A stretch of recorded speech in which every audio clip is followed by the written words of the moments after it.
Bien, mis queridos, muy bienvenidos. Saludos a los hermanos y hermanas que ya están junto a nosotros. Recuerda que todos tus saluditos los vamos a leer al final del estudio de la palabra del Señor, pero sean muy bienvenidos en el día de hoy a este servicio especial de la iglesia Camino de Gracia que el Señor nos permite poder estar juntos nuevamente a través de este formato. Me da esta linda oportunidad de poder servirles, llevarles la palabra del Señor a través de este medio. Me gustaría estar cara a cara con cada uno de ustedes, pero es lo que el Señor nos ha permitido durante este tiempo poder hacerlo. Así que mis queridos, con mucho gusto y con mucho ánimo les saludo, dándoles un feliz año nuevo a aquellos que no he saludado, y que el Señor durante este año nos ayude a crecer en gracia y en conocimiento. Vamos a tratar de cerrar el libro de Primera de Juan los días miércoles. Hoy vamos a retomar nuestro estudio. Vamos a considerar desde el capítulo 3 en adelante. Así que mis queridos, sin más que decirles, por favor, les invito a abrir sus Biblias ahí en Primera de Juan, en el capítulo 3. Hoy vamos a considerar un solo versículo, que es el primer versículo que tenemos en el capítulo 3. Vamos a mirar juntos el versículo 1. Dice así Juan lo siguiente: mirad cuán amor nos ha dado el Padre para que seamos llamados hijos de Dios. Por esto el mundo no nos conoce, porque no le conoció a Él. Interesantes palabras de Juan. Mirad cuán amor nos ha dado el Padre. Casi hay una admiración ahí, para que seamos llamados hijos de Dios. Permíteme en el día de hoy hablar contigo sobre las características de la comunión, nuestra posición como hijos de Dios. Recuerda que el énfasis en estos 5 capítulos de Primera de Juan tiene que ver, Juan, con tratando de corregir falsas enseñanzas que estaban entrando en el pueblo del Señor. No sabemos exactamente cuál es la localidad, cuál es el grupo específico a los cuales Juan se dirige, pero hay una relación, le conoce muy bien, tiene autoridad sobre ella, ya que Juan no va a hablar sobre su apostolado, sino que sencillamente que él estuvo presente en el ministerio de nuestro Señor Jesucristo, y con palabras muy cálidas de amor, de cariño, hijitos, él va a exhortar, va a advertir, va a corregir. Y en este capítulo 3, Juan nos va a introducir a la importancia que debe tener en aquellos que dicen que tienen comunión con Dios. Recuerda que este libro habla de comunión, habla de seguridad y habla también de amor. Y Juan ya nos ha hablado acerca de la comunión, aquellos que afirman tener comunión con Dios. En el capítulo 1 se ve en verso 3, en verso 6 y en versículo también 7, que esta comunión habla de nuestra relación con Dios. Hoy veremos la posición que tenemos como hijos de Dios.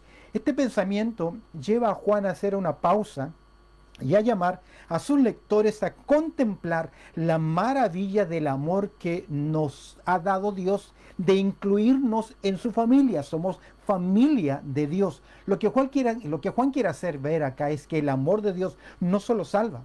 Esto es de la condenación por causa de nuestro pecado, de nuestra rebeldía, de nuestra rebelión para con Dios. Y esto siempre debe llevarnos a considerar la belleza del Evangelio, que Dios nos ha mirado con ojos de gracia en su amor. Porque dice, mirad cuán amor. Ahora, el amor de Dios pudo solamente habernos salvado, habernos alcanzado y darnos la vida eterna. Pero aquí vemos que el amor de Dios va más allá que solamente perdonarnos, sino que ahora nos hace hijos de Dios. Para quienes tienen comunión con Dios, no hay duda alguna en su interior que son hijos de Dios. De hecho, en Romanos capítulo 8, verso 16, Pablo dice lo siguiente: el Espíritu da testimonio a nuestro espíritu que somos hijos de Dios. Para quienes andan en comunión con Dios, el Espíritu Santo testifica. Ahora, tienes que hacer una autoevaluación. Pablo dice en Corintios, segundo a los Corintios 13, examinaos a vosotros mismos si estáis en la fe. Usted debe examinar su propia vida espiritual y considerar y oír el testimonio del Espíritu Santo, tener esa convicción de que es un hijo de Dios, ya que el Espíritu Santo da testimonio a nuestro espíritu. ¿Por qué digo esto? Porque el simple hecho de decir yo creo en Dios, yo creo en Jesucristo, yo creo en la Biblia, no nos salva. Eso es religión. Los demonios también creen y tiemblan, pero el verdadero creyente, el Hijo de Dios, tiene esa comunión con Dios. Ahora, quiero que observemos la declaración de Juan. Hagamos algunas observaciones a esta declaración del versículo 1. Y lo primero que podemos observar es la preeminencia del amor. Observa las primeras palabras de Juan. Mirad cuán amor. Es interesante. Aquí encontramos esta palabrita, este verbo, mirad. El apóstol desea que sus lectores presten mucha atención. La idea de mirar es considerar, reflexionar, al punto de llegar a una mejor percepción de lo que es el amor de Dios. Queridos, a veces nosotros no reflexionamos en el profundo y eterno amor que Dios tiene para con sus hijos. En términos generales, Dios ama a la humanidad, hace llover sobre buenos y malos, pero Dios está en ira con el pecador. Pero nosotros, usted y yo, que somos hijos de Dios, Dios declara un amor para con nosotros especial. Y Juan nos dice, presta atención, considera, reflexiona, mirad cuál. Esta palabrita, cuál amor, esta expresión cuál, aparece solo 7 veces en el Nuevo Testamento y se relaciona con un asombro, con una admiración. Esta frase denota la calidad de amor de Dios. El amor de Dios es grande, es libre, sublime, duradero. Faltan adjetivos para describir, es por eso que Juan utiliza este término. Mirad cuán inmenso, ese cuál es tan grande, tan inmenso, y ese amor que sobrepasa, ese amor que vemos en Juan 3:16, porque de tal manera amó Dios al mundo. En Romanos 5:8, más Dios muestra su amor para con nosotros. No solo nos habla de la calidad del amor, sino de la dimensión tiene este amor de Dios. Este amor es volitivo y busca el bien. ¿Por qué es volitivo? Porque Dios decidió amarnos. Nosotros amamos a Dios porque Él nos amó primero. Todo lo que nosotros podemos hacer por Dios es por un acto de su gracia. Y Juan quiere llevarnos a la preeminencia del amor. Dios es amor. Dios en su esencia es un ser de amor. Y aquí vemos que ese amor se expresa en que usted y yo, que hemos sido alcanzados por la gracia de Dios, tenemos el privilegio de no solamente ser salvos, no solamente tener la vida eterna, sino ser parte de la familia de Dios. Ahora, el apóstol desea que los lectores consideren y reflexionen hasta llegar a una mejor percepción del amor de Dios. Juan manifiesta con asombro el hecho del amor inmenso de que usted y yo, siendo rebeldes, enemigos, que le hemos dado deliberadamente la espalda a Dios, nos haya alcanzado con su gracia. Recuerda que el hombre está en rebeldía con Dios. El hombre es un pecador. Por su propia naturaleza heredamos de nuestros padres la naturaleza pecaminosa y por propia elección hemos vivido en indiferencia, queridos. ¿Cuántas veces nosotros hacemos afrenta al amor de Dios por nuestra indiferencia, por no sujetarnos a sus enseñanzas, por actuar carnalmente, por actuar en contra de los principios de la palabra de Dios? Éramos enemigos, éramos rebeldes. Ahora somos hijos de Dios y esto es solamente obra de la gracia de Dios. Es por eso que el Señor Jesucristo lo resume así, en Juan capítulo 15, versículo 13, pensando en la preeminencia del amor. Jesús dice así: nadie tiene mayor amor que este, que uno ponga su vida por sus amigos, y es precisamente lo que nuestro Señor Jesucristo hizo, dar su vida. Esa es la acción de Dios, de dar a su Hijo, de entregarnos a su Hijo a morir para que recibiésemos ese amor, esa preeminencia de ese amor. Mirad cuál amor. Hemos visto en primer lugar la preeminencia del amor. Observemos ahora, hagamos otra observación. Veamos la procedencia del amor. Ya sabemos de dónde es el amor, pero miremos el relato bíblico. Dice Juan: mirad cuál amor nos ha dado el Padre. Nos ha dado a todos los que han sido llamados a creer por Jesucristo, aquellos que han recibido la salvación, reciben ese amor de parte de Dios. Ahora, este pensamiento a todos los que han llamado a creer en Jesucristo para salvación, nos ha dado. Esos son los creyentes. Es el mismo pensamiento que tiene Pedro. En su primera carta, en el capítulo 1, verso 3, Pedro dice lo siguiente: según su grande misericordia, que nos hizo renacer para una esperanza viva, por la resurrección de Jesucristo de los muertos. Vemos acá la procedencia del amor. Ese amor se dirige de Dios hacia el individuo, hacia el pecador, hacia el renacido, al que ha recibido la gracia. Dice Juan: nos ha dado el Padre. Se nos habla acerca del Padre. El Padre. ¿De dónde viene este amor? Este amor tan sublime, este amor tan grande, este amor tan inmenso, la procedencia es el Padre eterno. Este es el amor eterno del Padre. Me hace pensar en las palabras de Jehová a la nación de Israel, a la rebelde nación de Israel, allá en Jeremías, en el capítulo 31, verso 30. En Jeremías capítulo 31, versículo 30, estas fueron las palabras de Jehová a la nación de Israel. Jehová se manifestó a mí hace ya mucho tiempo, dice el profeta, diciendo: con amor eterno te he amado, por tanto te prolongué mi misericordia. Qué interesante, el Padre eterno va amando a su pueblo con un amor que es eterno. Ahora, ese amor que proviene del Padre, proviene de un Padre que es, en primer lugar, es un amor de un Dios que es compasivo. Dios tiene misericordia del pecador. Ahora, en primera de Juan capítulo 10, verso 10 dice lo siguiente: en esto consiste el amor,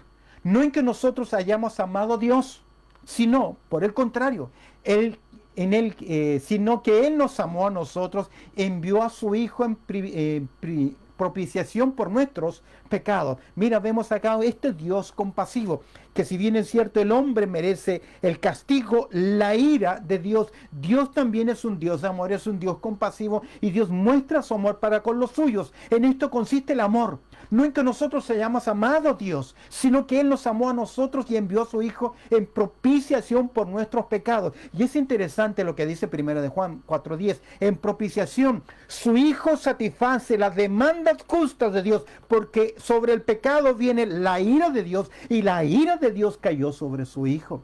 Es por eso que ese amor viene de un Dios que es compasivo, de un Dios que es capacitador. ¿Por qué? Porque nos alcanza con su gracia, nos da a su Hijo en propiciación, nos salva, nos da de su gracia y también nos capacita. En Romanos capítulo 5, verso 5 dice lo siguiente: porque el amor de Dios se ha derramado en nuestros corazones por el Espíritu Santo que nos fue dado. Este amor, más que un don, es una inundación del amor de Dios derramado en cada creyente, usted y yo. Cuando recibimos la gracia, cuando reconocemos nuestra condición de pecador, cuando aceptamos a Jesucristo como nuestro Salvador personal, entendiendo la maravilla de la gracia de Dios, Dios no solamente nos salva, sino que también nos capacita, y nos capacita con su amor. Es por eso que Gálatas capítulo 5, verso 22, vemos que no solamente Dios es un Dios compasivo, es un Dios capacitador, sino que es un Dios conductor. Nos da de su Espíritu, y su Espíritu en nosotros produce cambios, produce frutos. En Gálatas 5, 22 dice: mas el fruto del Espíritu es amor. El amor de Dios es también experimental, porque al darlo, lo hace parte de la experiencia del creyente. Debemos ser un canal, en otras palabras, usted y yo debemos ser un canal de amor de Dios hacia otras personas. ¿Y cómo vamos manifestando ese amor de Dios? A través de actos de servicio, a través de misericordia. Escúcheme bien, a través del perdón. Tal vez le hicieron algo, fue real, fue cierto, le hicieron. Usted tiene el amor de Dios y tiene el deber de perdonar. Ahora, no espere que se acerquen, no espere que le pidan perdón. El amor de Dios nos conduce, debe llevarnos, debe manifestar fruto. Este fue el amor que llevó al apóstol Pablo a escribir estas palabras a la ingrata iglesia de Corinto. Escúcheme bien, Pablo escribe en 2 Corintios, capítulo 12, verso 15, estas palabras a la ingrata iglesia de Corinto. Dice así: y yo con el mayor placer, y 2 Corintios 12, 15, y yo con el mayor placer gastaré, y yo con el mayor placer gastaré lo mío, dice Pablo, y aún yo mismo me gastaré de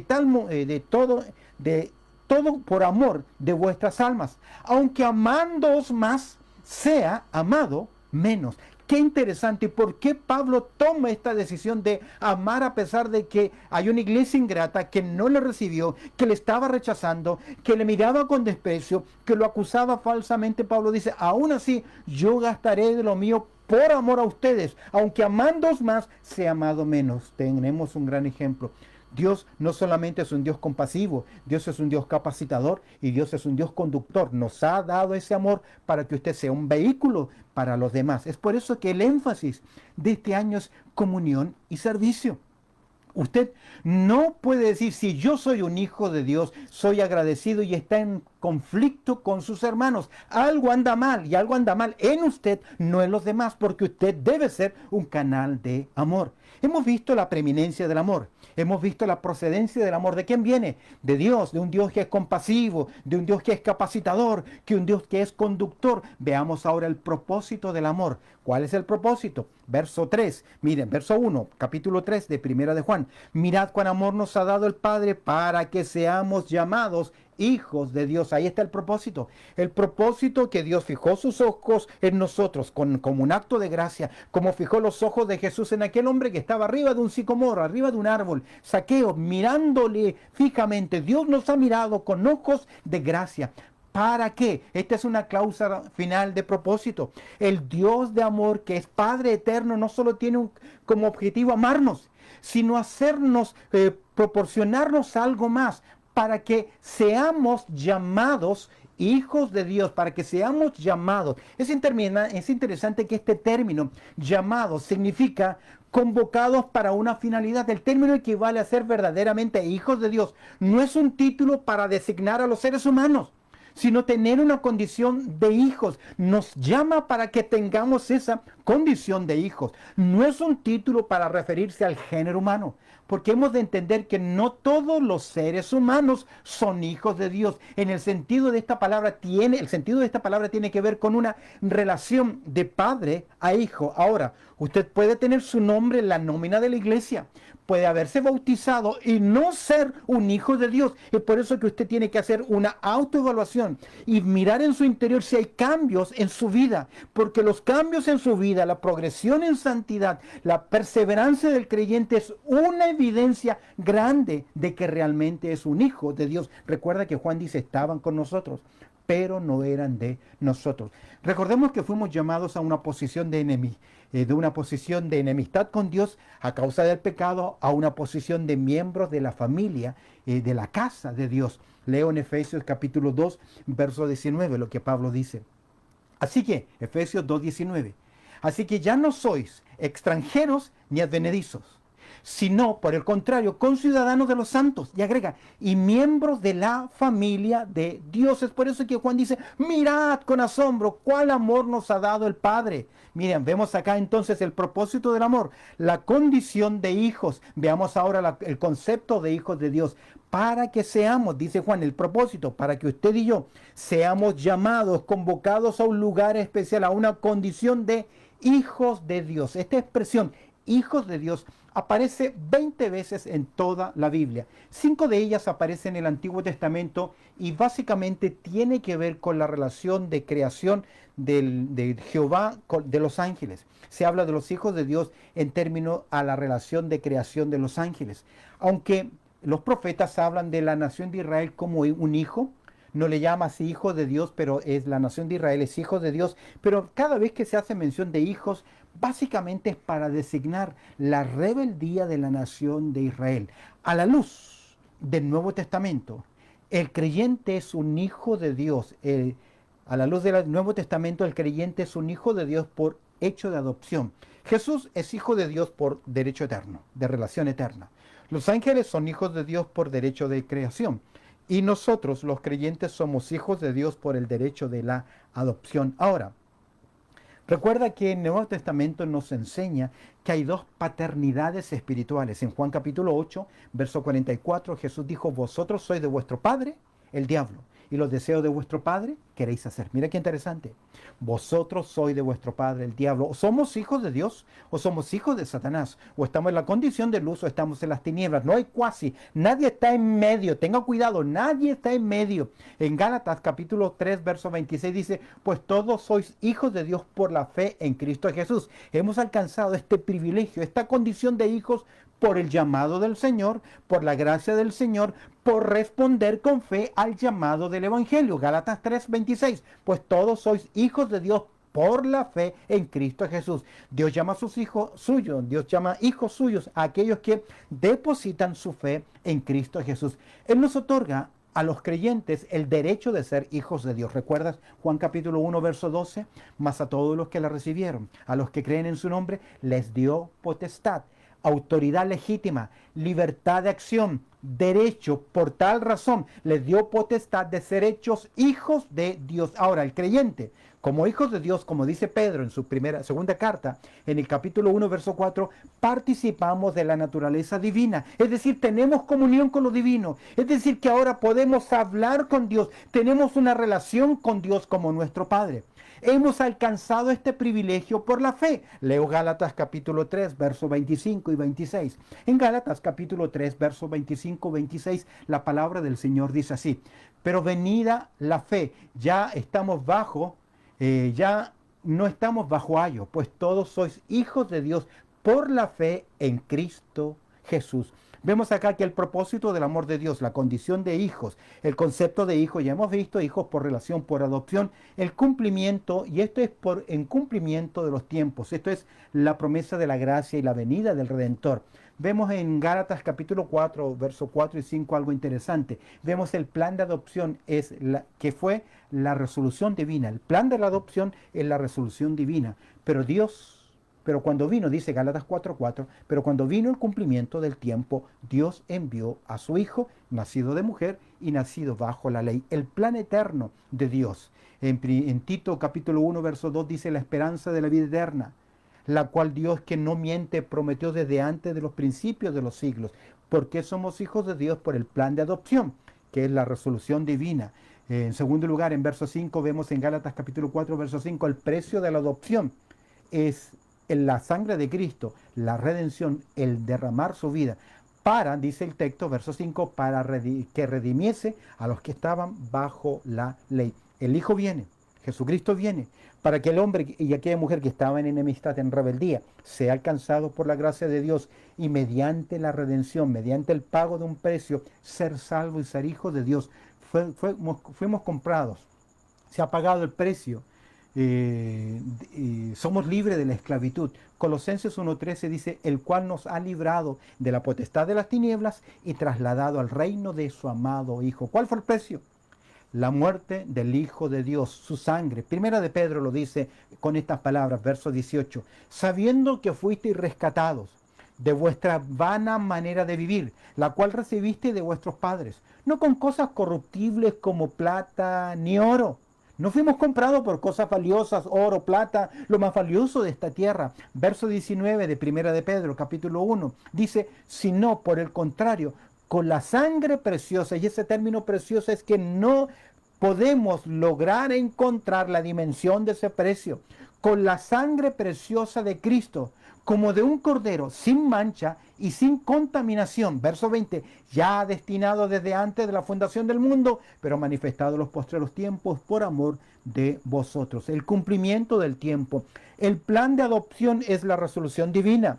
El precio de la adopción fue la redención. Ahora es interesante, la posesión de los hijos es por medio de la regeneración. Cuando hablamos de la adopción, el resultado de la redención es la adopción en Cristo. Y esta adopción nos hace hijos de Dios. Leo en Efesios capítulo 1, verso 5. En amor, habiéndonos predestinado para ser adoptados hijos suyos por medio de Jesucristo, y agrega, según el puro afecto de su voluntad. ¿Cómo no dar gloria a Dios? ¿Cómo no decir, aleluya, soy un hijo de Dios? Dios me ha perdonado y planeó mi salvación de eternidad hacia eternidad. Y ahora me da esa posición de hijo por medio de la regeneración, por medio del nuevo nacimiento, por medio de la adopción. Leo finalmente Gálatas capítulo 4, la parte final del verso 5, a fin de que recibiésemos la adopción de hijo. La regeneración del creyente equivale al nuevo nacimiento, ser hijo de Dios.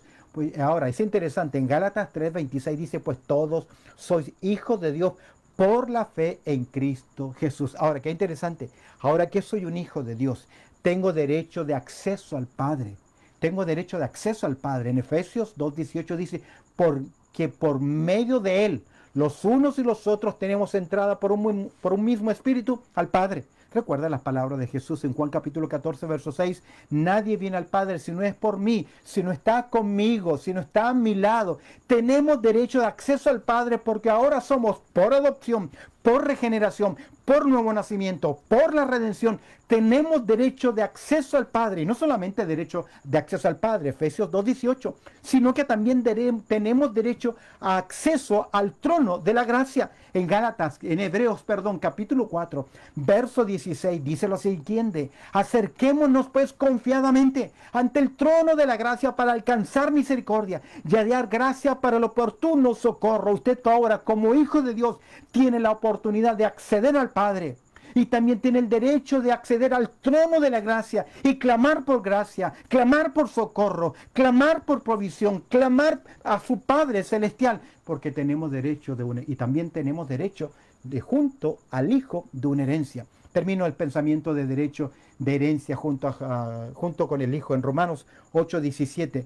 Gran versículo, dice: y si hijos, usted y yo, y si hijos, adoptados, redimidos, alcanzados por su gracia, y si hijos, mira, también herederos de Dios y coherederos con Cristo. ¡Qué interesante! Es por eso que Dios planeó buenas obras de antemano, para que usted y yo andemos en ellas. En la medida en que yo hago buenas obras, sirvo al Señor, busco hacer su voluntad, practico el servicio cristiano, más bendiciones tendré, no solamente en esta dimensión de la vida, sino también en la vida eterna. Es por eso que Jesús dice: hagan tesoro en el cielo. Si usted no crece en comunión, si usted no sirve, si usted no testifica, usted no está enriqueciendo su herencia, su gracia en los cielos. Y si hijos, también herederos de Dios y coherederos también con Cristo Jesús. Mira, hemos visto acerca de la preeminencia del amor.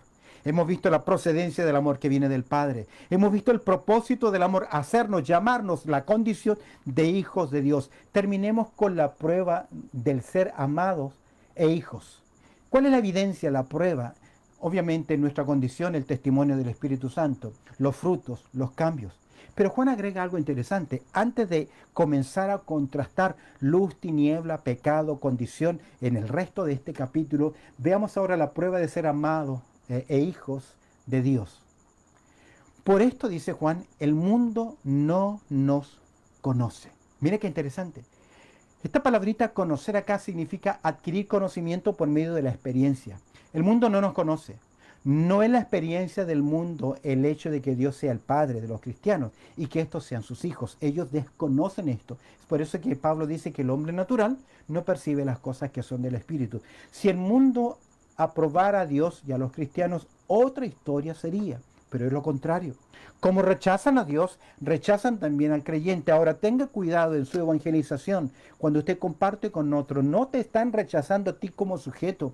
Lamentablemente están rechazando el mensaje de Dios. Es por eso que Pablo dice que como si Dios clamara por medio de nosotros, reconciliados. Ahora, la prueba de ser amado o hijo de Dios es que el mundo te va a rechazar. No puedes vivir con amor a ambos señores. No podemos vivir y estar contentos con el mundo y estar contentos con Dios, con Cristo, con el Evangelio. No se puede, no existe eso. O amamos a Dios o amamos a Satanás. No hay término medio, no hay cómo congraciarse. Quienes tratan de mantener ese equilibrio entre el mundo y la vida cristiana están equivocados y posiblemente no han nacido de nuevo. Mira, si el mundo probara a Dios y a los cristianos, otra historia sería. Pero lo que vemos es que el mundo rechazó a Cristo, rechazaron a Cristo. Juan capítulo 1, verso 10 dice interesantemente: en el mundo estaba, esto es Jesús, o la palabra, o el verbo, y el mundo por él fue hecho, pero el mundo no le conoció. ¿Por qué no le conoció? Capítulo 3, verso 19, en ese diálogo entre Jesús y Nicodemo. En el capítulo 3 de Juan, verso 19 dice: y esta es la condenación, que la luz vino al mundo, y los hombres amaron más las tinieblas que la luz, porque sus obras eran malas. ¿Cómo son tus obras? Así serán tus hechos. Aquí dice el texto claramente: ellos rechazaron a Cristo porque prefirieron su vida en tinieblas. Hay una diferencia abismal entre los hijos de Dios y los del mundo. Y esa diferencia debe ser marcada en el estilo de vida, en la forma de pensar, en los valores que tenemos, en las decisiones que tomamos. Que esto no Hay una diferencia abismal entre los hijos de Dios y los hijos del mundo. No puede haber una relación espiritual de cercanía. ¿Qué comunión tiene la luz con las tinieblas? ¿Qué tiene comunión tiene Dios con Bel, con Satanás? Ninguna comunión. Ahora, si rechazaron a Cristo, también rechazan a los que son de Cristo. Ahora, ¿por qué? Por nuestra vinculación con Cristo. Los hijos de Dios lamentablemente reciben el mismo trato que Cristo. Lo triste es que a veces ese maltrato viene dentro de la iglesia con aquellos que también se llaman familia de Dios. Ahora, rechazan no solamente a Dios, sino que rechazan a los que son de Cristo. No solamente se rechazó a Cristo, sino también a los que son de Él. Jesús lo anunció a sus discípulos. En Juan capítulo 16, verso 2, Jesús le dijo así a sus discípulos: os expulsarán de las sinagogas. Y aún viene la hora cuando cualquiera que os mate pensará que rinde servicio a Dios. ¡Oh, qué interesante! Eso me hace pensar en el tiempo de la Inquisición, en tiempo de la persecución de los creyentes. Y harán esto porque no conocen al Padre ni a mí. Mira lo que dice Jesús. Anuncia en la persecución de los creyentes. Debemos dar gracias a Dios. Viviendo acá en Oceanía, viviendo acá en Australia, tenemos libertad para congregarnos, libertad para adorar al Señor. Y qué triste que es que usted, pudiendo congregarse, no lo haga, no lo hace, teniendo esa libertad. Y alrededor del mundo hay creyentes que quieren congregarse y no pueden. Qué desperdicio de vida cristiana es eso. Jesús anunció que los creyentes serían perseguidos, anunciado por Cristo Jesús. Y mira la realidad. En Juan capítulo 15, verso 18, el Evangelio dice así: si el mundo os aborrece, sabe que a mí me ha aborrecido antes que a vosotros. Juan capítulo 15, verso 19. Si fuerais del mundo, el mundo os amaría a los suyos. Pero como no soy del mundo, antes yo elegí del mundo, por eso el mundo os aborrece. ¿Lo tienes? Mira lo que dice 1 de Juan capítulo 3, verso 13. Hermanos míos, no os extrañéis si el mundo os aborrece. ¿Por qué? Porque aborrecieron a Cristo, aborrecen a Dios, consecuentemente, por relación, por asociación, rechazan también. Ahora, Juan está presentando esto como una evidencia.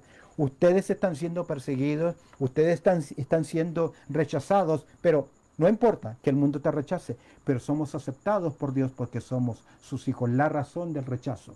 Primera de Juan capítulo 3, verso 1. Terminemos. Mirad cuán amor nos ha dado el Padre, para que seamos llamados hijos de Dios. Por esto el mundo no nos conoce, porque no le conoció a Él. ¿Cuál es la razón del rechazo? Porque no le conoció a Él. Conocimiento experimental, de comunión, solo es posible entre los de igual naturaleza. Es por eso que usted y yo tenemos naturaleza divina al recibir a Cristo. Tenemos esa comunión. El mundo solo reconoce y ama a los suyos, a los falsos maestros, lamentablemente. 4:5 de Primera de Juan dice: ellos son del mundo, por eso hablan del mundo y el mundo los oye. Es interesante. Predicamos la palabra de Dios. Nuestra iglesia predica la palabra de Dios y la gente no quiere venir a oír la palabra de Dios. Prefiere ir a lugares donde se entretengan, donde coman bien, donde lo pasen bien y no oír el consejo sano y la sana doctrina. Usted debe dar gracias a Dios que Dios ha abierto los ojos de su entendimiento. Y aunque haga un esfuerzo, tiene que viajar, tiene que transitar. Algunos hermanos vienen desde bastante lejos, pero ellos saben porque llegan para ser alimentados con la palabra de Dios, porque aman a Dios, aman al pueblo de Dios, pero el mundo rechaza eso. Si decimos que somos hijos de Dios, nuestro andar debe demostrarlo. Dice Efesios capítulo 5, verso 1. Sed pues imitadores de Dios como hijos amados. Juan, y quiero terminar con esto, nos dice lo siguiente en el capítulo 1, verso 6. Si decimos que tenemos comunión con Él, que somos hijos de Dios, que somos creyentes, que somos pueblo renacido, que le pertenecemos a Dios, que somos familia de Dios, que vivimos el Evangelio, si decimos que tenemos comunión con Él y andamos en tiniebla, mentimos y no practicamos la verdad. Tal vez es bueno que reflexionemos al comenzar este año, tomar determinaciones para proyectarnos en este año, resoluciones importantes. Quiero congregarme, quiero ser fiel, quiero servir, quiero tener comunión, quiero dar testimonio, quiero apoyar la obra del Señor presencialmente, con mis oraciones, con mis capacidades, con mis talentos, con mis habilidades. ¿Por qué? Porque eso hacen los hijos de Dios. Tenemos un año interesante, tenemos un año de compromiso, tenemos un desafío a perseverar en comunión y en servicio. Usted decide cómo lo va a hacer. Bien, mis queridos, damos gracias al Señor por su amor, también por su cuidado y por si alguien nos está viendo. ¿Cómo ser un hijo de Dios? ¿Qué hay que hacer? Arrepentirnos de nuestros pecados y reconocer a Jesucristo como el único y suficiente Salvador. Juan 1.12 dice, mas a todos los que le recibieron y a los que creen en su nombre, les dio potestad de ser hechos hijos de Dios. ¿Cómo ser un hijo de Dios? Reconociendo nuestra condición de pecador, entendiendo que mi pecado me separa de Dios, que nada de lo que yo haga puede darme la vida eterna, que Dios en su infinita gracia envió a Cristo Jesús y que Él pagó la deuda de mi maldad y que yo debo reconocerlo rindiéndome a Él, reconociéndolo como mi Salvador, rindiendo mi voluntad para seguir sus enseñanzas. Que sea un año importante de seguir las enseñanzas de Cristo Jesús, pagar el precio. ¿Pagar el precio de qué? De ser un discípulo de Cristo. Les invito a orar. Bendito Padre Celestial. Yo no sé si hay alguien en esta hora que ha sido confrontado con este mensaje de acuerdo a su condición y realidad espiritual. Pero si hay alguien que aún no está convencido de que es un hijo, una hija de Dios, que tu Espíritu Santo abra los ojos de su entendimiento, le convenza de pecado, de justicia y de juicio, y tome esa decisión de reconocer a Jesucristo como su Salvador personal, entendiendo el Evangelio de la gracia de Dios. Te pido, Señor, que tú obres soberanamente y que a esta manada pequeña que nos reunimos ahora virtualmente, este fin de semana presencialmente, nos ayudes a crecer para tu gloria. Te doy gracias por la presencia de mis hermanos y hermanas y te pido, Señor, que nos ayudes a crecer en gracia y en conocimiento. Pues oramos a través del precioso nombre de Cristo Jesús. Amén y amén.